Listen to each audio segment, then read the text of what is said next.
Hi everyone, I'm Tally, this is Farrell, and we are bored of it. And welcome to our review that's been about a year in the making, John Company. Mostly because it took about half a year to get to the table, and then the other half to find enough willing victims to get enough plays in so that we could make sense of this beast. John Company has a complexity rating of 4.43 out of 5, and a playtime that could go on for half a day depending on which scenario you choose, so it's not for the faint-hearted. The theme is also something that might not be to people's taste because John Company, for 1 to 6 players, is a satirical take on the actions and the rise of the East India Trading Company and the imperialism it had across the Indian subcontinent and China through the lens of powerful families trying to gain wealth and prestige. And it's quite a frank look at how indifference and selfishness can lead to atrocities. And so that's something that might not be for all.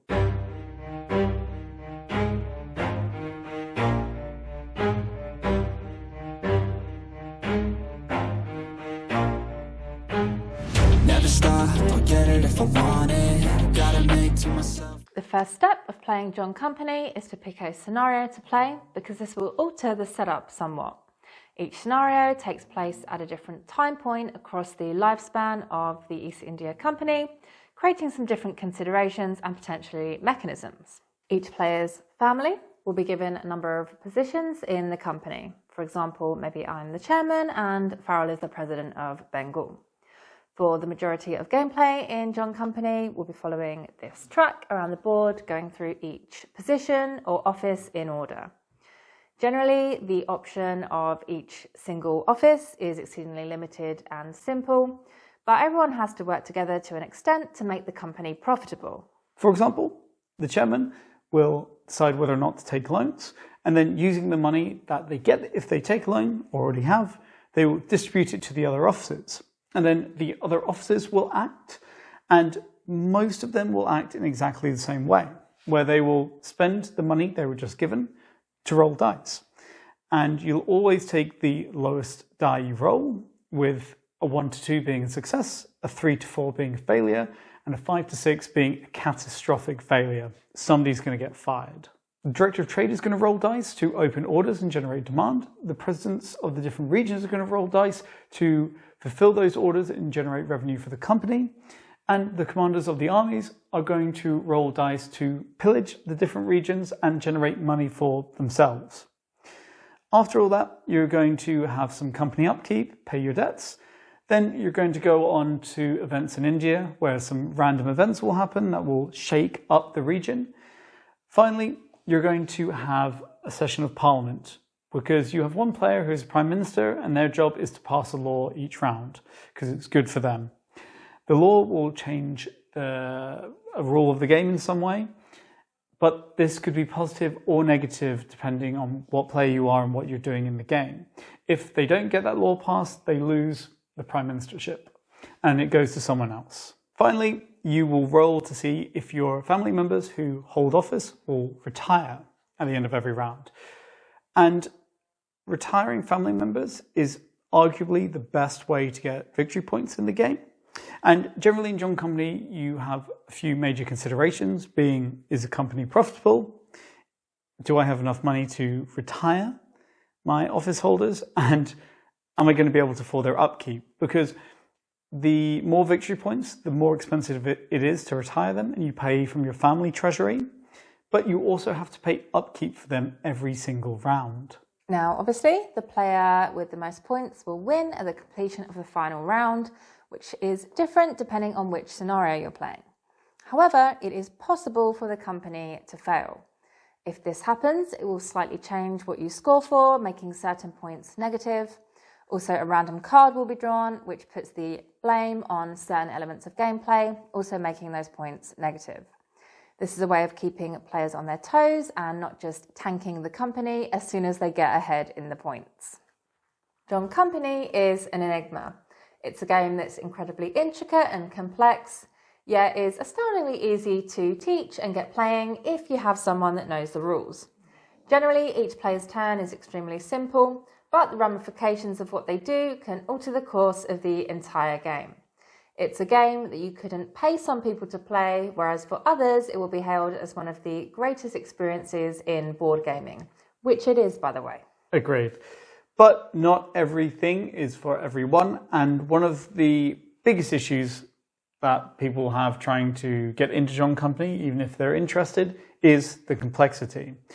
John Company is a game that has multiple different scenarios. It has like 100 different phases in a round. It's got all these different areas of the board. It's got all these different offices, and that's just to start with. But there are two brilliant pieces of game design in John Company that make it actually far less of a burden than you would think, and quite enjoyable even during your first game. The first is that it's best with a rolling teach, and you almost run it like an RPG with a games master who will take you through all of the different phases and explain as you go. And once you go through an entire round, you've pretty much seen everything and everyone kind of do what the officers will do. And anything more complex or intricate, the GM will just facilitate that. 2. Your individual turn is usually exceedingly simple, no matter which office you hold. About 90% of a player's turn is just deciding how many dice to roll and then dealing with the result. In addition, there's often a rigid structure as to how you deal with successes and failures. Whilst, yes, the ramifications of your action or decision can be huge, your individual turn is just really straightforward. These two factors combine to create a game where the first time you play, you can just pull at levers and see what happens without the mental pressure that a game this complex would usually bring. Then we come to negotiation, where more brilliant design is on show. By splitting up the offices and creating such fractured control of the company, you're utterly dependent on the other offices. You are dependent on the chairman to allocate the funds so that you can act. You are dependent on the manager of shipping to fit the ship so that orders can be filled. And the Prime Minister is depending on getting yes votes so that they can pass laws. And this all creates a lot of table talk and it creates negotiation.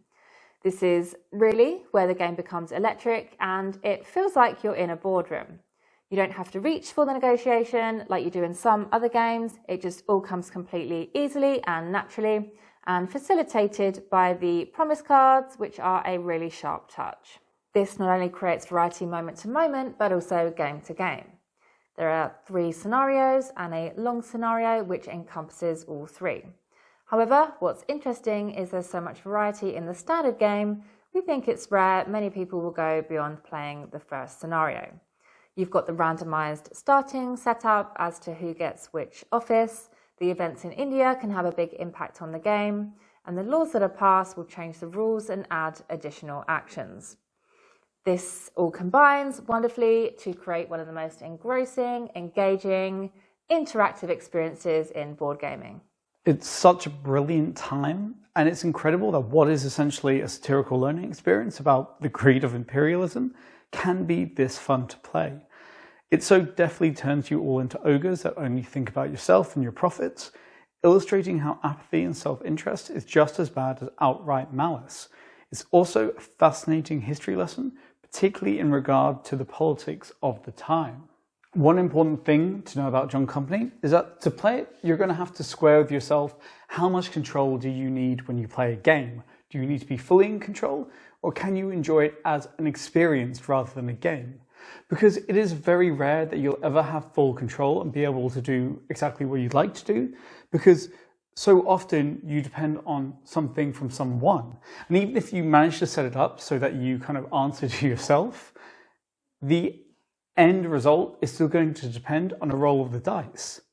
And there can very easily be game states where you don't have a lot to do over a round because you don't hold any offices, or just because other players are doing you over and blocking you. And that might not be maliciously, they might just be going about their business as usual. John Company is something that's constantly shifting and changing. One poor dice roll or a good roll in the case of retirement can completely change the makeup of the company. Depending on your viewpoint, this may be great or it may be terrible. A few unlucky rolls can sink the company or make it sure that you're not going to win. But on the other side, it creates unique situations and decisions moment to moment.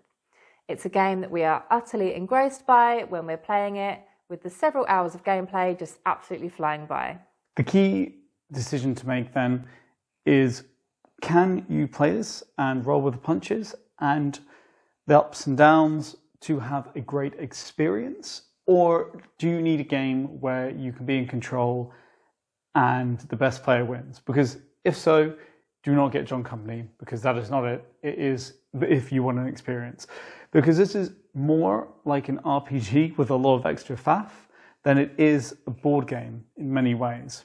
And just to kind of summarize, I can give you an example where I did one game of John Company with 4 office holders. I had a lot of money in my family treasury, and I also had the most points, and that is about as good a position as you can ever be in John Company, coming into the end of the game in the final retirement roll. So I did the final retirement roll, rolled for all 4 of my officers, and not a single one of them retired. If one of them had, I would have won. It was mathematically impossible for anyone else to catch me. Not a single one did retire, and I ended up coming 3rd out of 4. And that just illustrates how this game can go, so you can decide if it's for you or not. But I still love this game, and it's one of my favorites because of the experiences it provides. One thing that's also quite important with that is it opens up the floor for anyone to win. And usually a game like this, or of this weight, would be impossible for anyone to win on their first or second play, especially if they weren't a heavy gamer. But John Company can be won by anyone at any time, and I've seen it because of this randomness and interaction and hobnobbing and everything. And that, I think, is something that's quite nice. Final thoughts. John Company has become one of my favorite games, and it would be probably in the top half of my top 10 games. Wow. Very close to one of my favorites of all time. And that's it. That's my end of the review. Final thought, it is good. That said, there are some serious caveats. Ideally, it's a game that you want to play with 4 to 5 people. And to learn it, really you want to be taught by somebody who already knows the game. It has a long setup time, relatively long play time, and is heavily luck dependent. For us, these are non-issues or worth the price of entry, but for you, you'll of course have to decide that for yourself. If you enjoyed this review, we'd really appreciate it if you can give us a thumbs up, subscribe to our channel if you're not already, and please feel free to ask us any questions about the game down in the comments. See you next time. Bye. Bye.